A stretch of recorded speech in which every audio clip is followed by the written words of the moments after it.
Assalamualaikum warahmatullahi wabarakatuh. Alhamdulillah wassalatu wassalamu ala Rasulillah wa ala alihi washabbihi wa mawala amma ba'd. Para sahabat semua yang dimuliakan Allah, di belakang saya ini kita lagi masak atau lagi bakar-bakar ayam di depan pondok. Dan saat ini saya bersama, kemarin saya sempat live streaming, itu ada satu keluarga yang itu sakit-sakitan dan tanpa kita paksa, dan itu memang anjuran dari kita.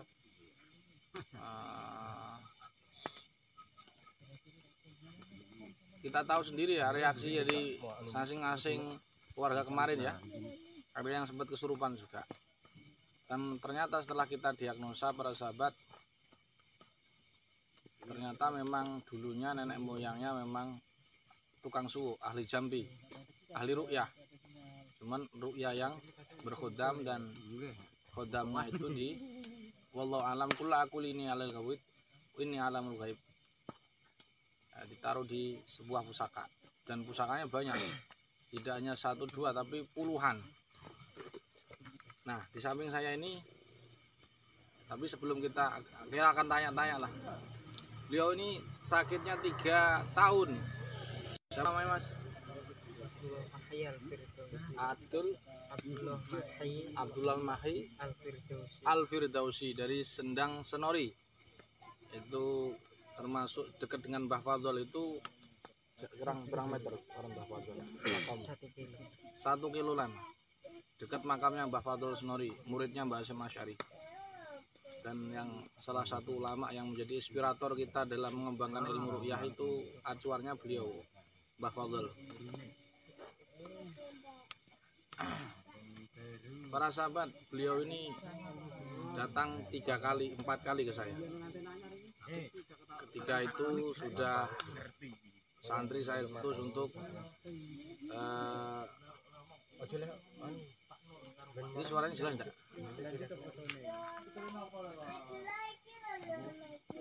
Untuk nangani di sana, ternyata masih aja sakit. Kemudian beliau ini datang, beliau kemarin datang ke sini itu batuk, setiap 1 menit itu batuknya berkali-kali lah. Setelah kita diagnosa apakah ini penyakitnya psikologis, medis atau non medis, ternyata mengarahnya ke non medis. Non medisnya bagaimana? Apakah masuk syaiton, ain atau sihir? Ternyata ada 2. Pertama karena jal buat tadir, karena ada cenderung ke sihir, yaitu sihir yang dari orang tua atau ilmu keturunan, dan juga ada sihir dari orang lain. Tapi sebelum kita tanya-tanya, kita sholawatan dulu ya. Shollu ala Nabi Muhammad. Allahumma sholli alaihi. Di samping shot di situ ada ranting JRA Sidomukti. Shollu ala Nabi Muhammad. Allahumma sholli. Allahumma sholli.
Alhamdulillah tadi kalian telah melihat sebuah video yang ketua ranting yang fenomenal ya.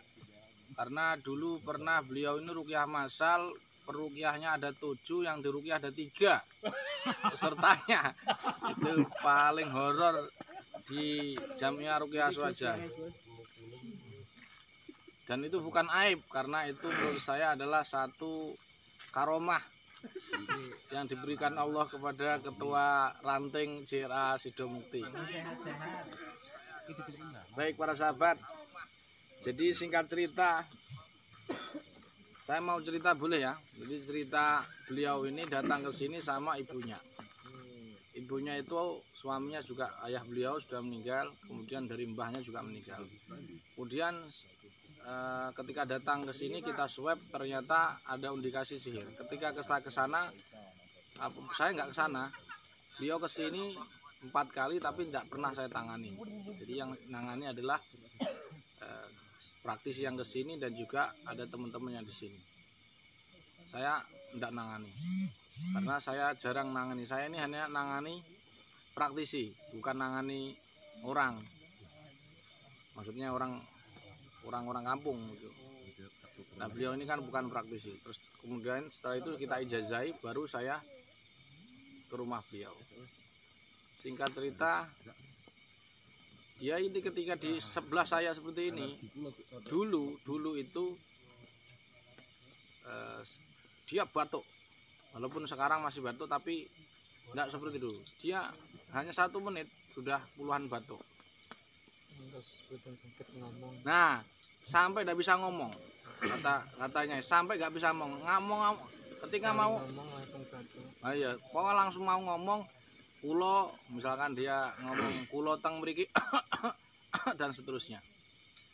Alhamdulillah kemarin saya bilang ke ibunya, ibu ini kalau serius ngobati saya mohon maaf, mondok aja 3 hari di sini insya Allah sembuh.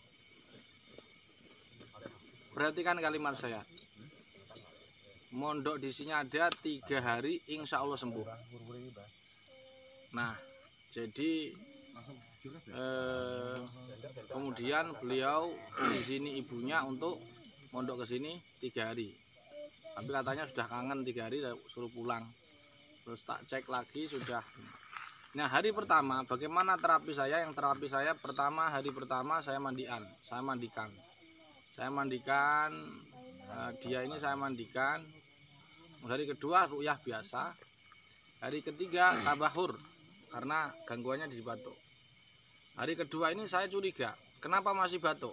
Padahal yang pertama itu sudah saya grounding dan sudah tidak batuk. Tiba-tiba habis maghrib batuk lagi. Saya kaget. Langsung kemudian kita swab para sahabat. Kita swab, dia ketarik ke kamar, ke lemari. Saya bilang telepon ibunya, di lemari itu ada apa? Dia bilang saya melihat keris. Ternyata betul ada keris. Dan itu swab itu ibarat tembak para sahabat, langsung ke sasaran. Jadi bukan sudah asumsi atau sugesti lagi, sudah tepat sasaran, insya Allah. Dan setelah itu kerisnya suruh bawa ke sini. Tapi ingat, ini bukan keris pusakanya empu yang ini ya. Ini adalah keris-keris biasa yang nggak ada yoninya, artinya cuman keris-keris pasaran biasa 5 ribuan itu yang diisi khodam. Bukan keris empu yang bisa dijamas, itu bukan. Yang mengandung seni, bukan itu. Tapi keris-keris biasa. Yang ini yang kita adapun untuk keris-keris para empu ya harus kita lestarikan karena bagian dari budaya Nusantara. Baik, yang ketiga, setelah itu kemudian kita netralisir. Alhamdulillah hari ketiga kita lakukan tabakhur dengan memakai darun kelor. Hari kedua kita tabakhur, yaitu penguapan.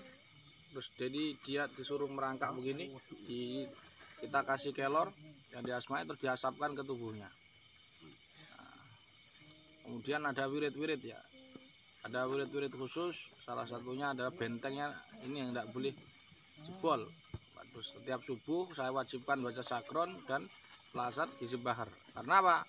Karena kita kebobolan hari kedua itu setelah maghrib kumat lagi. Saya kan bingung, kok kumat lagi? Ternyata gangguannya masih. Nah, hari ketiga ini menginjak hari kedua, hampir kumat lagi. Tapi ketika nanti kita cek ternyata ada yang masih ngikuti. Jadi dia nggak melihat, cuman dia kerasa. Nah, maka kita lakukan pengusiran dan kita dengan ayat pembatal perjanjian orang tua, karena ini adalah bentuk dari, kalau bahasa kasalnya bahasa tumbal. Makanya beliau agak kecil ini, kurus. Imam dilihat teman-teman, kamera juga dilihat ini kurus banget, masya Allah. Nah, mudah-mudahan beliau sembuhkan Allah. Dan selain itu ini sudah nggak batuk, alhamdulillah. Dari awal video kan Anda tidak sama sekali melihat, dan kita belum kasih kabar orang tuanya berita gembira ini. Dan tetap kita hanya ikhtiar anar roqi wa anta syafi. Ya Allah, kita ini adalah hanya peruqyah, hanya tukang suuk, tukang jampe. Engkaulah yang menyembuhkan. Nah, setelah itu hari sebelumnya, hari ketiga itu tadi itu saya sampaikan ke dia, kamu ini kalau pengen sembuh harus nadar ke Allah. Nadar terserah nadar apa, pokoknya nadar aja ke Allah kalau pengen sembuh. Nah, ternyata beliau sudah menyiapkan, kalau saya penyakit saya 3 tahun ini sembuh, saya akan beli apa? Beli semen berapa?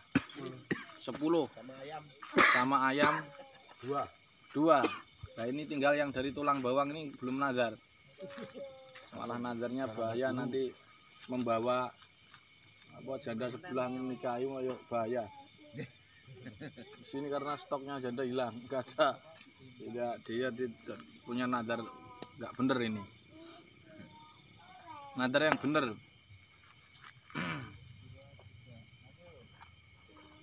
Nah, jadi kita akan tanya-tanya. Jadi mbahnya tadi sempat nelpon. Khawatir kamu kalau diobati non medis, penyakit ya medis sama medis, sudah rumah sakit loh. Sudah berobat ke non medis ya berobat ke rumah sakit, ternyata belum sampai ke medis lagi. Kalau medis anunya apa? Kita akan tanya-tanya sahabat. Imam kamera ini dia HP-mu di salah nesek toh. Nah, coba sempat diponis paru-paru TBC terus terakhir yang konkret niku asam lambung. Jadi ada 3, paru-paru, TBC dan asam lambung. Tapi alhamdulillah yuk dodone sesek enggak? Ya, sudah enggak sesek. Terus lambungnya sudah enak. Sudah enak lambungnya. Dan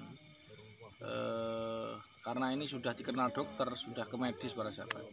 Tapi walaupun begitu alhamdulillah bibarokatil Quran sembuh dengan izin Allah Subhanahu wa taala tanpa biaya. Nah, inilah yang sering saya gaung-gaungkan. Tidak ada biaya kita. 3 tahun sakit paru-paru, bahkan orang tuanya hampir menangis ketika melihat anaknya ini sembuh, ndak begitu. Ini anak saya bisa sembuh ndak? Karena kalau melihat saya itu ndak bisa ngomong dia. Batuk terus. Kalau ada video, ada editan itu bagus, nanti kita tahu ini sesudah sebelum. Tapi saya ndak bisa ngedit, pokoknya live streaming. Begitu. Jadi bagi teman-teman sekitar Kenduruan di Blora, kita tunggu, ini masih masak. Loh, sudah hampir matang loh. Coba dilihat. Langsung Rene. Ada pesan itu, coba tanya juru masaknya, mau dimasak apa, Mbak Mo? Masak sambal sate. Sambal sate. Ya. Ngomong sih jelas. Ayam panggang sambal sate. Bahasa Indonesia.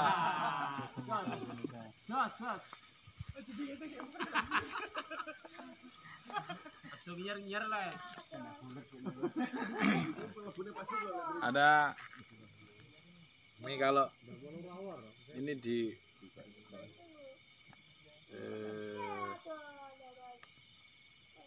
saya kira itu dulu lah beliau sampaikan, mau cerita-cerita ya terlalu panjang. Ya, intinya kalian kalau ngeruqyah itu, kalian pertama lihat kalimat saya dari awal. Saya bilang begini, ibu ndak usah khawatir.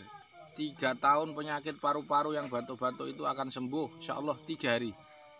Faktanya Allah ijabahi. Oleh sebab itu para sahabat harus yakin bahwa memang Allah ini yang sang penyembuh. Tauhid kita harus perbaiki dan juga keyakinanmu terhadap Al-Quran juga perlu dibagi. Gak perlu usah testimoni lah, harus yakin, hakul yakin. Jangan sampai ilmu yakin, ainul yakin, tapi hakul yakin bahwa Al-Quran obat. Tadi ada LBM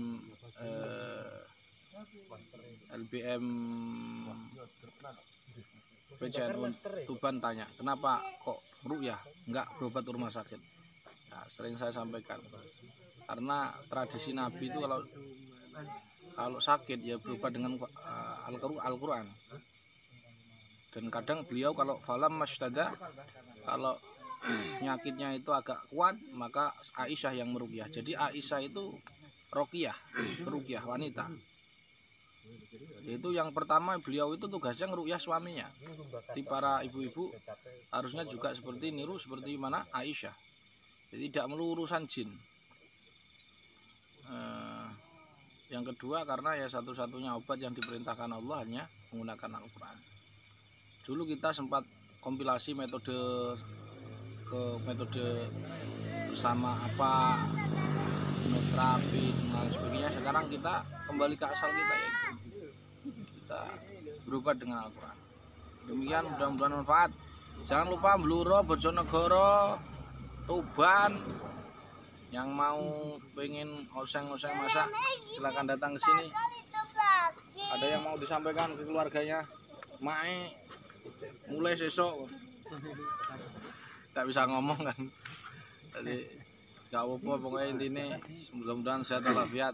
Saya Sondros nih keluarga, karena ya beliau sudah ini ya babat. Saya sebenarnya mau nunjukkan keris, tapi saya tidak mau ada resiko ya, karena kalau ketika beliau melihat ini khawatirnya nanti datang lagi dan lain sebagainya. Oleh sebab itu saya larang untuk itu, dan tapi insya Allah sudah beres. Intinya adalah harus yakin lagi kepada Al-Quran. Mudah-mudahan bermanfaat. Dan ini adalah part yang kemarin ya, kita ada streaming satu keluarga. Nah ini beliau itu tidak ada di situ, tidak ada, karena beliau ketika masuk rumah langsung batuk. Saya larang, jangan masuk rumah. Saya bersihkan saya ruqyah satu keluarga dan juga proses pengusir. Dan hikmah yang terakhir para sahabat, jangan ragu dengan keilmuan yang sudah ada di sirah. Insyaallah Allah akan memberikan ilmu yang bermanfaat ketika kalian aktif istiqomah. Ketika aktif istiqomah di sirah, dan manfaat kalian kepada sesama insyaallah sangatlah banyak sekali. Bayangkan 3 tahun obatnya ini jutaan, paru-paru jutaan. Tadi sudah sempat cerita jutaan dan sudah berbagai obat. Tapi alhamdulillah 3 hari gratis. Subhanallah, inilah pertolongan Allah Subhanahu wa taala. Dan sebenarnya obat dia adalah sudah ada di rumahnya sendiri, yaitu di Quran, di mushaf yang tidak dibaca untuk berobat. Maka sekarang berobat dengan Quran ya. Siap ya. Jadi kalau sakit lagi berobat dengan Quran, kresek, alhamdulillah, sholawat.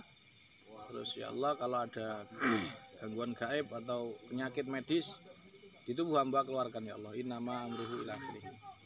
Kalau dia udah keluar, bacakan hafalakan, tiup begini, telukan aja sambil berharap kesembuhan. Kamu nggak usah terlalu mikir ini medis, non medis, psikologis, nggak usah ngurus. Jangan dikira Quran nggak bisa ngobati psikologis, ketakutan, trauma masa lalu dan sebagainya. Jangan dikira. Al-Quran kalamullah. Pokoknya bacain aja, pokoknya niat mengobati penyakit psikologis. Kalau kamu misalkan takut, ya Allah obatilah takut hamba ini, bacakan Al-Nas. Kalau ada asam lambung, bacakan asam lambung hamba ya Allah, bacakan Al-Nas, Al-Fatihah.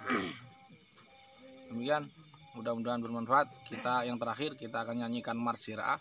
Kita shot wajahnya teman-teman ya, satu persatu. Ada yang hafal enggak?